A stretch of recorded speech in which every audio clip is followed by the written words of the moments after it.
I'm here at Fern Hill, near Wollongong, Peter and Nettie's house, Seacroft, and I'm standing on the classic Australian veranda. The beautiful thing about veranda spaces is they come in all shapes and sizes, but about this period of time, about the 1910s, they were kind of on their last legs as a must-have in any Australian home. These spaces were used for utility, for hanging out, for having a cup of tea, but they were also the signature of the house. And these beautiful details like this veranda post, all this turned timber, the trellis work up in here. In Federation, the wrought iron turned to timber. They only got more elaborate before suddenly about the 1930s, they kind of disappeared. Where did they go? The next detail I really love is in the house, these door handles. Peter has spent an enormous amount of time restoring each one of these, and there are about 20 of these in the house. It takes about 2 or 3 hours each to get them back to this shape. They're called a reed style of door handle, and the thing I love about them the most is that they're timber.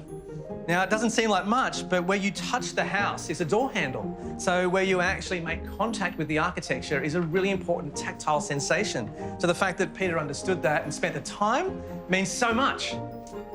I still love these big halls, by the way. Another really little detail I want to show you is this one here. This is called a staff moulding, or at least that's how I know it, a staff moulding. So around the mantelpiece and the fireplace breast here, this staff moulding just really trims the edge of the fireplace to the rest of the house. Now, in this room, where Peter and Nettie wanted to sort of strip it all back a bit and get rid of some of the detail, I'm so glad they kept this because it just frames the whole fireplace as the original texture and feel of this Federation Queen Anne 1910 kind of period. Okay, another detail to show you now. It's not something you see very often, but these transom windows, or top lights, an internal window, are really uncommon in most houses. But at the time, of course, we had to get light or air into the whole house.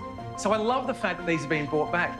Peter and Nettie have been very clever in not just letting that height become dead space. They've brought it to life with these big top lights, which let the light in and give that space some activation.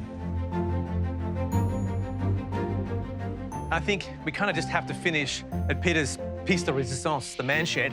Look at these beautiful doors. He's spent all of this wonderful effort and energy and skill that he has in repurposing these structural hardwood timbers from the original house to make these barn doors here. He bought a thicknesser, and look, for an amateur, the craftsmanship here is pretty damn good. This just shows what happens when you put a little bit of heart and soul into things. And just sort of drive that point home, look at his screwdriver block. How organised is that? So it just goes to show that in a house that's even built for very tall people, it's the little things that matter.